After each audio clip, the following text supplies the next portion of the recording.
All India Radio. Seithikathambam.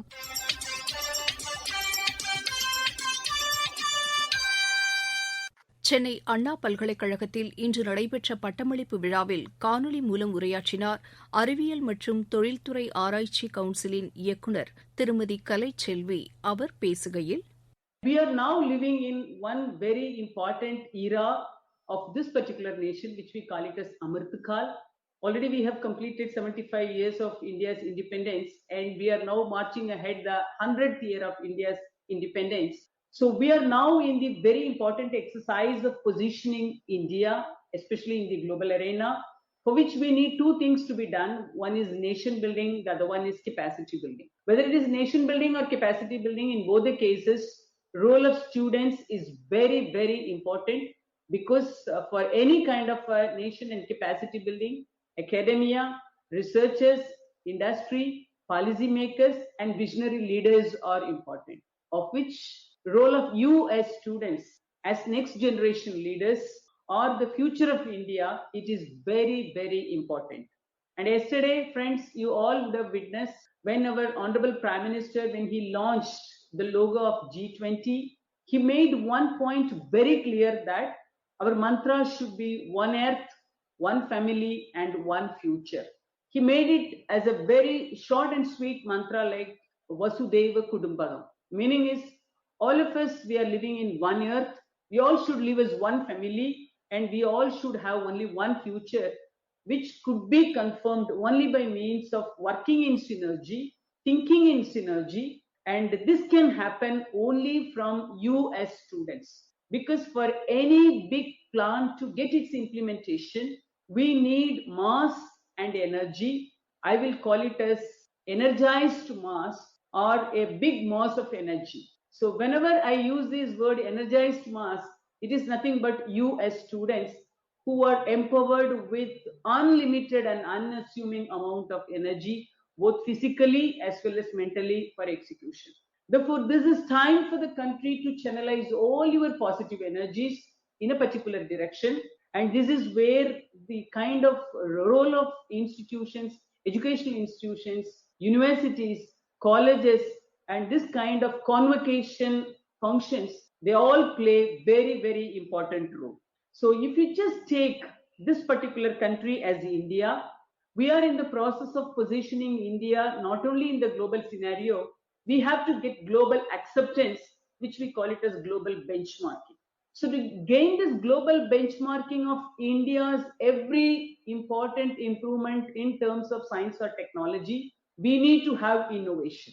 That's why we call in general ST&I, meaning is science, technology, and innovation. To strengthen India in science, number of universities are offering degrees in science. To strengthen India in terms of technology, definitely this kind of engineering graduates, you are only playing the crucial role. Similarly, when it comes to innovation, again, role of engineers is very, very important. Therefore, from the terminology ST&I, your role as engineers to strengthen India in terms of technology, in terms of innovation, is very, very important. Can an engineer help a school student? Definitely yes. You as engineering graduates, you can come up with a kind of a big plan, kind of tools and software which could be made ready, by means of which all Indian school students could be mapped, not only for their skill sets, not only for their educational qualification, not only for their sports related expertise, but also for their healthcare related documents. Can you do all these things to happen? Yes, you and you alone can do.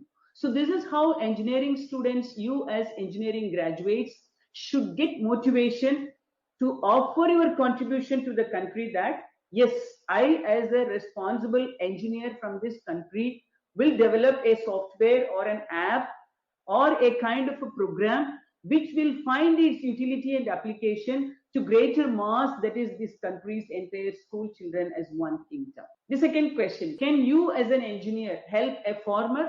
Definitely yes. So everywhere you as engineering student, you have a great role to play with. And with respect to your farmer, not only in the process of agricultural farming, but also you can help them in terms of food processing, food packaging, and even distribution also. Similarly, can an engineer help a sports person? Definitely yes, because now the sports ornaments, I would say, not only the sports costumes, but also the ornaments, they involve a lot of technology, because technology intervention, scientific intervention in every costume, every apparel, every ornament is huge to the core, especially in the current scenario. And for you as an engineering candidate, you can really do wonders in getting the sports persons to fulfill all their requirements, both in terms of safety, comfort, convenience, as well as to help them in excelling their sports related activities. Can an engineer help an MSME? The answer is obviously yes. Because whether it is micro, small scale, or medium enterprises, everywhere engineering and innovation only plays a very important role. And therefore, whether it is MSME or startup, the role of engineers to ensure the technology, especially with respect to innovation, is very, very important. But then, friends, just have one point in your mind that whatever you are planning, whatever you are thinking, whatever you are going to execute, everywhere you should make one point very clear, that you should help this country to stand on its own for its science and technology related innovations. Meaning is, we have to ensure that country should become self-reliant India in the coming days. And therefore, to make this country energized, to make this country powerful, to make this country get itself positioned as self-reliant India in the international arena, your role as engineers, your role as engineering experts is very, very important. இந்நிகழ்ச்சியில் உரையாற்றினார் மத்திய அரசின் அறிவியல் மற்றும் தொழில்நுட்பத்துறை முன்னாள் செயலர் திரு ராமசாமி. அவர் பேசும்போது, In terms of research publications emanating from this country, today Tamil Nadu ranks the best, number one, and not by a small margin, by a significant margin. Therefore, there's a certain level of an ambience for learning and research built into the state over periods of time.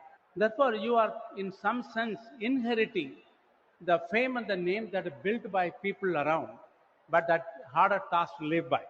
I like to perhaps a request in front of those who graduate today. You see, India got this political freedom on 15th of August 1947. But the truth of the matter is that the economic freedom of large present citizens is yet to come. And if economic freedom were to happen, we need to ask, who are the people who are to contribute to this? Truly, it is engineers and scientists who are to contribute to the process. People talk about employability. Employability is appropriate for certain skill-based actions. Your expertise. Therefore, yours is to be entrepreneurship, and you have to become employees yourself. And if you need to do that, you have to build a certain character. It is not just education. It's not just a competence. Therefore, what I like to perhaps leave as a kind of request to all of you on the day when you graduate, you as engineers have to participate in shaping three key components of this country. One is, of course, economic prosperity, because economic prosperity is important for the peace. Then contribution to the nation building. The more important part is the societal development, and the contribute to the development of the society itself. Look beyond yourself. Look at what you need to do for the others as well.